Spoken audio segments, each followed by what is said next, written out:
Assalamualaikum warahmatullahi wabarakatuh. Sahabat Sansanatara dimanapun Anda berada, bertemu kembali dalam kajian online Sansanatara yang insya Allah mencerahkan. Dalam kajian online kita kali ini, kita akan membahas tentang new normal yang baru saja diterapkan di Indonesia sejak 5 Juni 2020 yang lalu. Organisasi Kesehatan Dunia atau WHO menyatakan bahwa pandemi COVID-19 tidak akan segera hilang dan bahkan akan tetap ada di tengah masyarakat. Hal inilah yang membuat masyarakat Indonesia mau atau tidak mau, suka atau tidak suka, harus menghadapi kehidupan normal baru atau yang disebut dengan kehidupan new normal. Konsep new normal itu sendiri bermakna bahwa masyarakat harus hidup berdampingan dengan virus COVID-19. Namun pertanyaannya adalah, sudah siapkah masyarakat Indonesia melaksanakannya? Berikut, mari kita dengarkan arahan Bapak Presiden terkait pelaksanaan new normal.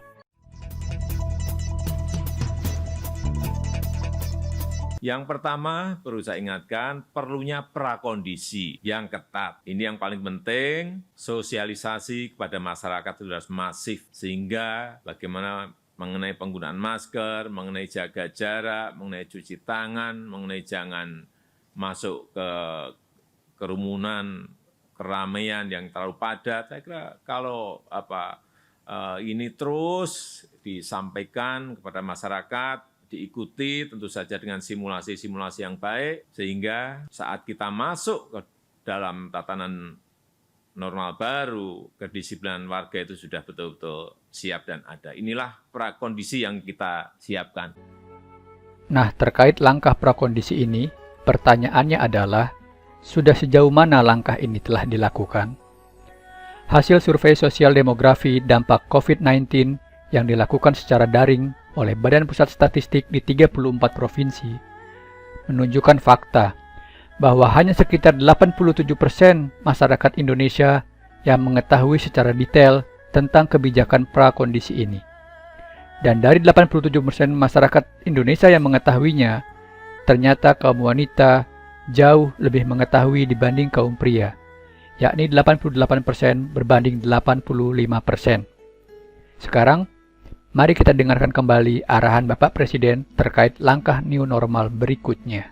Yang kedua, yang berkaitan dengan penentuan waktu, ini penting sekali. Kapan timingnya, ini penting sekali. Ini harus tepat, kalkulasinya, hitungannya berdasarkan data dan fakta lapangan yang ada. Jadi saya ingatkan juga pada daerah, apabila sudah ingin memutuskan masuk ke normal baru, bicarakan dulu dengan Ketua Gugus Tugas. Perhatikan juga tingkat kepatuhan masyarakat. Pastikan manajemen di daerah siap tidak. Nah, terkait langkah kedua ini, utamanya terkait tingkat kepatuhan masyarakat, hasil survei sosial demografi dampak COVID-19 yang dilakukan secara daring oleh Badan Pusat Statistik di 34 provinsi kembali menunjukkan bahwa hanya 72% masyarakat yang selalu patuh melakukan physical distancing, di mana dari 72% ini justru kaum wanita yang jauh lebih patuh dari kaum pria, yakni 77% berbanding 67%. Kemudian dalam hal kepatuhan mencuci tangan dengan sabun, ternyata hanya 80,2% masyarakat yang sering atau selalu melakukannya.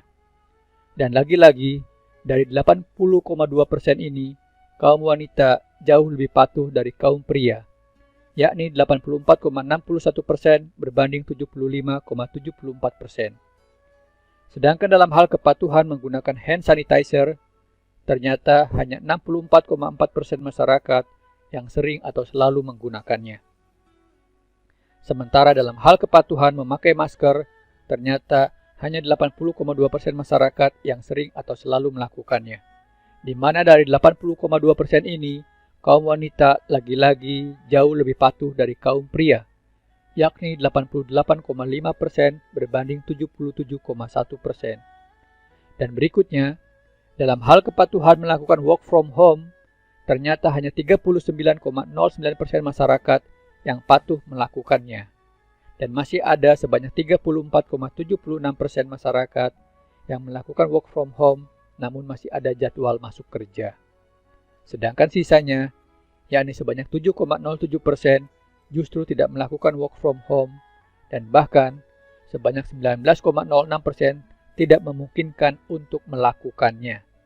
Sekarang, mari kita dengarkan kembali arahan Bapak Presiden terkait langkah new normal berikutnya. Kemudian yang ketiga, prioritas. Tidak semua langsung kita buka, tidak. Sektor dan aktivitas apa yang dimulai dibuka secara bertahap. Itu pun secara bertahap, tidak langsung dibuka 100%. Beberapa daerah sudah melakukan, dibuka dulu 50%. Contoh-contoh beberapa daerah yang sudah melakukan akan kita evaluasi, dan sangat bagus sebagai contoh kemarin persiapan dalam pembukaan tempat ibadah dengan protokol kesehatan saya lihat bagus. Untuk sektor ekonomi, sektor dengan penularan COVID yang rendah tapi memiliki dampak ekonomi yang tinggi itu didahulukan, dan terutama ini sektor pertanian, peternakan, perkebunan, perikanan, industri manufaktur, sektor konstruksi, logistik, transportasi barang, sektor pertambangan, perminyakan. Saya kira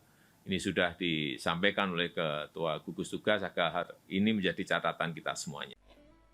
Nah, terkait langkah ketiga ini, utamanya terkait sektor-sektor ekonomi yang paling terdampak oleh pandemi COVID-19, hasil survei sosial demografi dampak COVID-19 yang dilakukan secara daring oleh Badan Pusat Statistik di 34 provinsi kembali menunjukkan bahwa ada 3 sektor ekonomi yang paling terdampak dari pandemi COVID-19 ini. Pertama, sektor penyediaan akomodasi dan makan minum, di mana 76,84% masyarakat yang bekerja pada sektor ini mengaku mengalami penurunan pendapatan. Kedua, sektor perdagangan besar dan eceran, di mana 70,39% masyarakat yang bekerja pada sektor ini mengaku mengalami penurunan pendapatan. Dan ketiga, sektor transportasi dan pergudangan, di mana 62,60% masyarakat yang bekerja pada sektor ini mengaku mengalami penurunan pendapatan. Sedangkan secara umum, dampak dari pandemi COVID-19 ini ternyata dirasakan oleh 70,53% masyarakat berpenghasilan rendah yang memiliki penghasilan di bawah 1,8 juta sebulan. Dan juga dirasakan oleh 2,52% masyarakat yang harus terkena PHK akibat perusahaannya tutup akibat pandemi COVID-19. Dan hal lain yang memprihatinkan adalah ketika pendapatan mereka turun drastis akibat pandemi COVID-19, justru di sisi lain, mereka juga dihadapkan pada meningkatnya pengeluaran mereka akibat pandemi COVID-19.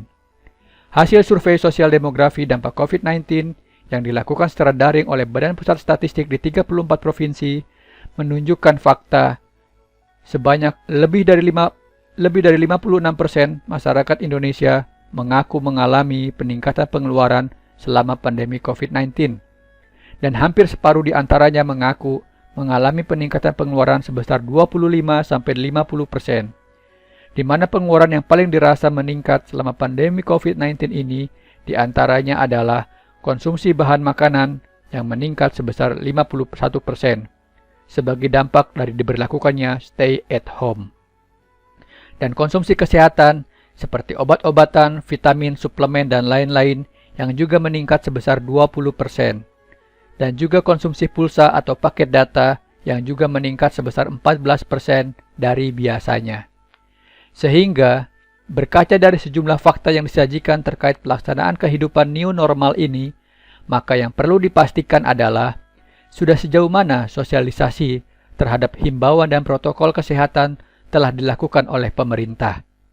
Lalu, langkah antisipasi apa yang harus dilakukan terkait masih rendahnya tingkat kepatuhan masyarakat terhadap himbauan dan protokol kesehatan ini. Dan yang terpenting adalah bahwa pemerintah harus dapat menghidupkan kembali sektor-sektor ekonomi yang paling terdampak dari pandemi COVID-19 ini. Dan yang paling terpenting dari semuanya adalah bagaimana kita dapat membantu saudara-saudara kita yang berpenghasilan rendah agar beban mereka sedikit terkurangi. Karena mereka-mereka inilah yang selama masa pandemi COVID-19 tetap harus mencari nafkah harian bagi keluarganya.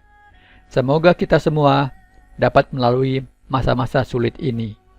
Bersama kita bisa, bersama kita menuju Indonesia yang lebih baik. Salam.